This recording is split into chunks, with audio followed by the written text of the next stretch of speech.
CEL fans! Welcome to another episode of the CESAFI Esports League Live. I am Karen and here with me today is Lay. Hi guys, and we have our special guest, the team coordinators and the team captains of the schools participating in CESAFI Esports League. Would you guys like to introduce yourselves? Hi, my name is Lane, also known as Laney. My name is Hanz Anthony Cahilog, but it's me, Troy. I'm Jofrey Igot, also known as Kudo and the team captain of UCLM. Okay, good day to everyone. So I'm Paul Ngoho. I'm also the coordinator from UCLM. Good afternoon, everyone. I am Kevin T. Camajalan, also known as Kevi7, the roamer for USC. Good day, everyone. I am Harvie Fondales, known as Dale, team captain of UC Webmasters. Ni hao, good day everyone. My name is James and known as Mitsuri and also team captain of CC Blue Dragons. Hello everyone, my name is Alfred Soltio, the team coordinator of CC Blue Dragons, also known as Emperor Zeus. Nice to meet you guys. I would just like to commend everyone for a very job well done pagdating sa group stage natin, and it was really successful, no? As far as I can see. And I would just like to ask, are you guys ready for the upcoming playoffs pagdating sa in terms of like practicing, scrimmages? Let's start with USJR. Yeah, we are very prepared and we're looking forward to play against UCLM Webmasters, and I think it's gonna be a really great game and a tough game. I think we're ready, but we barely practiced with our team, so I think we'll just do our best. For us, we're just taking our time. RG lang muna, pero we already have a plan for the upcoming playoffs. For UC Webmasters, we prepared 101%. We're ready. Then we scrim a lot of teams here in Cebu. Yeah, that's. CEC Blue Dragons is, for me, 50% ready, but we're still ongoing with our practice, and we all know that there's a lot of things that we need to improve on, but we believe that we can show our 100% during playoffs. Okay, so I think all of you are ready, no? And then have prepared na jud for the playoffs. So are we gonna be expecting something exciting or like new sa meta, or like let's just say you're going to make a hero go a meta to in this playoffs? Let's start with Adelante. For USJR, lang, secret muna. Secret. Just see. We are cooking something, yes. For UCLM, I think sasabay muna kami sa meta o kaya magdi-discover muna. For now, as we all know, may bagong patch na dumating. So for us, expect maybe new heroes siguro, and let's see. Sa amin naman po, na magsistake na lang kami sa comfort heroes namin. Sa CC Blue Dragons naman, pag-aaralan muna namin yung bagong update ngayon. Ngayon maraming na-buff na heroes, so we need to mag-practice ng maigi at magbuhat og ng bagong strategy. That's nice. Actually, like what you said, meron ng bagong update, no? And like, most of us aren't aware na meron pala. And like, that's nice. Thank you for bringing that up. And I would just like to talk to the coordinators, teachers as well. In an academe, it is very unusual to have esports as a competitive game pagdating sa like inter-school competitions. Usually, ang nakikita natin ay basketball, volleyball, which are physical sports. And para sa inyo, how would you be able to promote esports, and how is it beneficiary pagdating sa school nyo, like as teachers as well? Okay, good day again to everyone. So, in our part, so we all know that esports is really a fairly new type of career, especially for maybe students. So, most of our teachers, especially the older ones, didn't really have the grasp of the idea of what really esports is. So, but I think the environment is kind of changing. They will see that there are already big competitions that is happening, big cash prizes that is most of the players are receiving. So I guess they are already considering that it's not just a typical game that they would see students play outside after class. Now people is having a career with this type of area, and also it's really a competitive scene, same as with sports, no? So although there are things that still needs to be furnished out or needs to be really educate most of the people that it's not just a game that you can play as a pastime. It's also can be a competitive one and also a career in the process.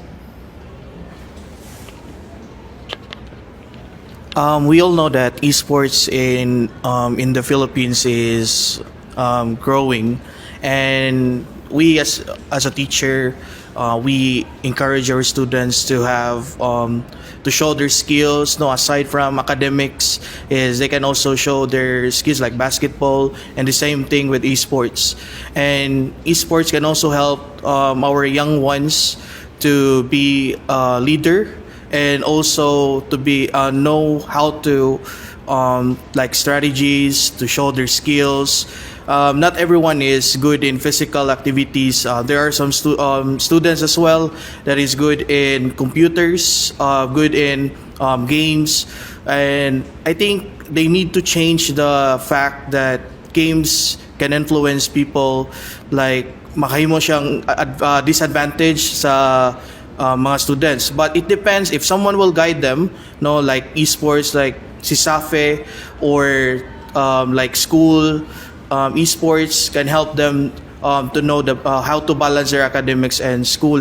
So ang mga bata is mas encourage sila nga muskwila sa specific school because they know that they can show something from their skills. Dili ra masayang ilang pagduwa, but naay opportunity nila outside the school.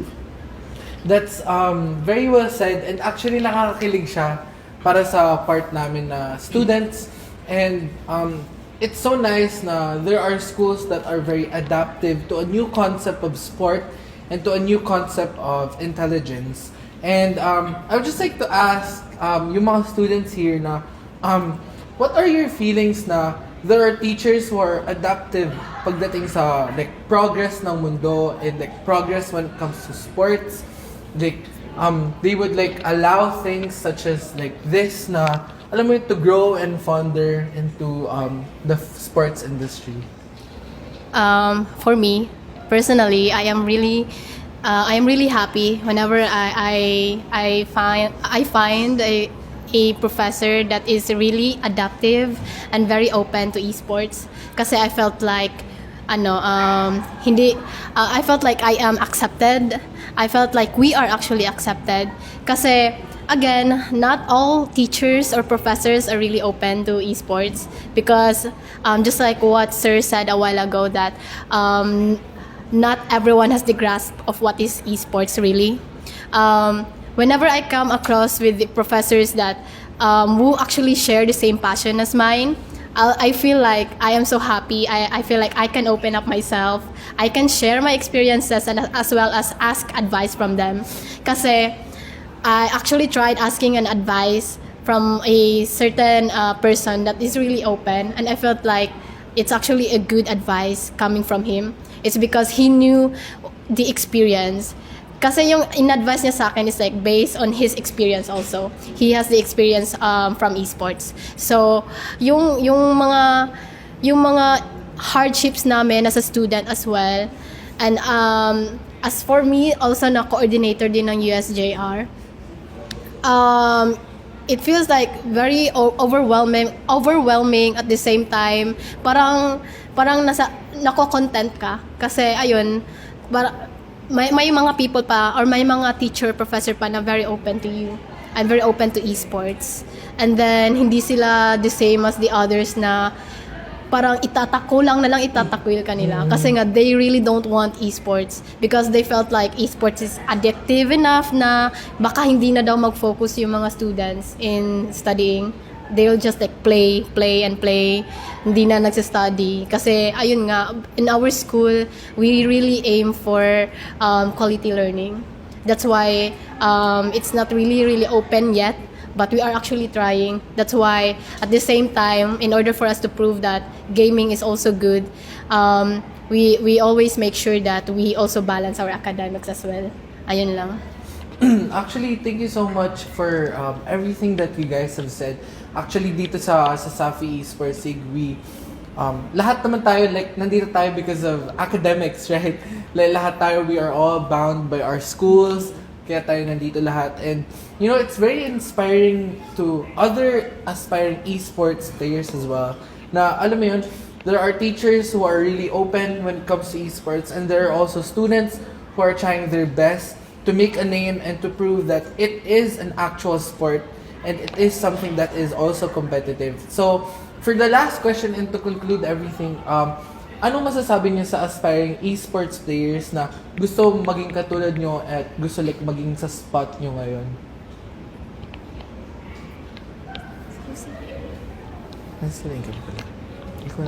Kung gusto nila makalaro dito sa sa CESAFI, magbata at saka mag-practice at saka mostly sa lahat huwag kalimutan yung ACADS kasi hindi natin pwede na puro na lang tayo laro, dapat balance din natin sa ACADS.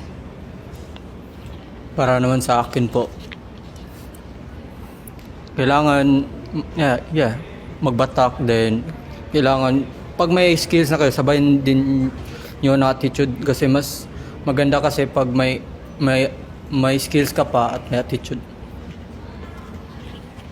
For the aspiring future esports players, what we really need to have is time management, especially to us.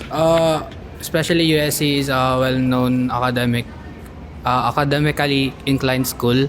So like it also has a pressure on us, especially sa ACADS kasi after every game like RG ganun, maghahabol ka pa ng deadline.